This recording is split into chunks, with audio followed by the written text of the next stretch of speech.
ဒီနေ့မှာတော့ပုံမှန်ဖုန်းအနေနဲ့မတူဘဲနဲ့အခုလိုမျိုး Active Matrix Display နဲ့ထွက်လာတဲ့ Infinix Note 60 Pro ကိုကျွန်တော် first impression လုပ်မှာပါဒီဖုန်းက Infinix ရဲ့ပထမဆုံး Snapdragon ချစ်စက်နဲ့ထွက်လာတဲ့ smartphone တွေဖြစ်တယ်အဲ့တော့ performance ကလည်းအများကြီးပိုကောင်းသွားပြီ Infinix Note 60 series မှာဆိုလို့ရှိရင်ခုကင်လာတဲ့ Infinix Note 60 Pro အပြင် Infinix Note 60 နဲ့ Infinix Note 60H ဆိုပြီးတော့လည်း၃မျိုးလာသေးတယ်အဲ့တော့ဒါတွေကဘယ်လိုနေလဲဆိုတာကြည့်လိုက်ရအောင်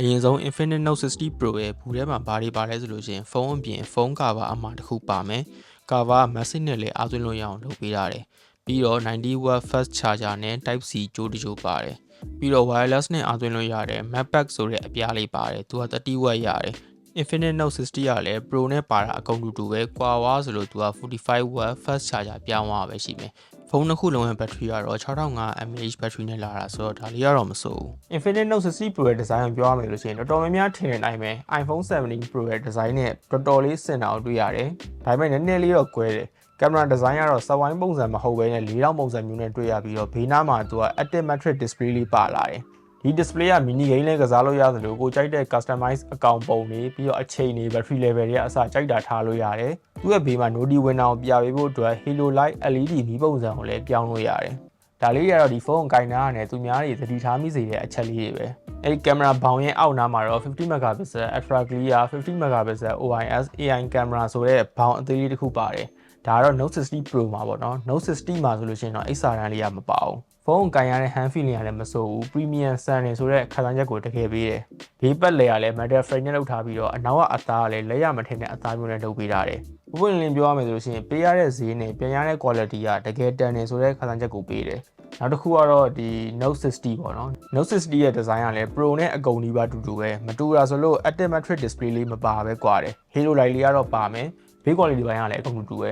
Note 60 Pro မှာအရောင်အနေနဲ့ကတော့6ရောင်လာမယ်လို့သိရတယ်ဒါပေမဲ့ Titanium နဲ့ Orange ကတော့ main color ပဲသူ့မှာပါတဲ့ Tonio Black ဆိုတဲ့အမဲရောင်လေးလည်းတော်လေးကိုလှတယ်သူက Ferrari ကားထုတ်တဲ့ design မှာနာမည်ကြီးရဲ့ Italy ရဲ့ Pininfarina နဲ့ပေါင်းပြီးထုတ်ထားတဲ့ Pininfarina Edition လို့လည်းသိရတယ်ဖုန်းရဲ့ညာဘက်မှာတော့ volume button နဲ့ power button ပါတယ်အောက်မှာတော့ heart rate တို့သွေးထဲက oxygen level တို့တိုင်းမှုအတွက်သူက sensor လေးပါတယ်အပေါ်မှာတော့ speaker ပါတယ် JBL speaker ဖြစ်ပြီးတော့ဘေးနားမှာလည်း sound by JBL လို့ရေးထားသေးတယ်ဘယ်ဘက်မှာတော့ one tap button ပါတယ်ဒါကတော့ကိုလိုသလိုစိတ်ကြိုက် function ကို customize ပြန်လုပ်လို့ရတယ်အောက်မှာတော့ SIM card ထည့်တဲ့ပေါက် Type C အသွင်းပေါက်နဲ့ speaker တစ်လုံးပါတယ်အဲ့တော့ Dual stereo speaker ဖြစ်သွားမယ်အသံလည်းမဆိုးဘူး display က 6.78 inches 1.5K resolution AMOLED display 144Hz refresh rate နဲ့လာတယ်4500 nits ကိုလည်း maximum brightness ရတယ်Corning Gorilla Glass 7 Ion သုံးတဲ့အတွက်ပုံမှန်ထက်လည်းအကျန်းခံမှာဖြစ်တယ် display ဘိုင်းမှာလည်း Note 60 Pro နဲ့ Note 60 နဲ့အကုန်တူပဲchipset ကတော့ကျွန်တော်အစပြောခဲ့သလိုပဲတော်တော်များများသဘောကျ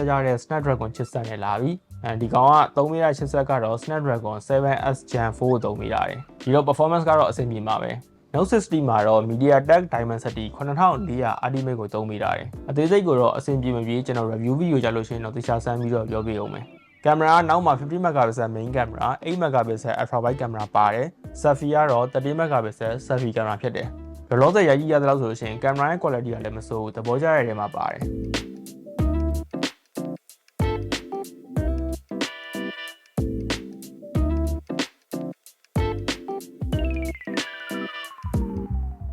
ဈေးနှုန်းတွေကတော့ခုမြင်နေနိုင်မယ်ဒါတွေအားလုံးကို March လ9ရက်နေ့တွေကစပြီးတော့ရောင်းချနေပြီဆိုတော့ဈေးတွေကလည်းမစိုးဘူးလို့ပြောလို့ရတယ်ဒါတွေကတော့ကျွန်တော် first impression အမြင်မှာသိရတဲ့လောက်ကိုပြပြသွားဖြစ်ပါတယ်အသေးစိတ်ကိုတော့ကျွန်တော်သေချာစမ်းပြီးတော့ review ပြရလို့ရှိရင်တော့တွေ့ပါအောင်မယ်အားလုံးပဲ see you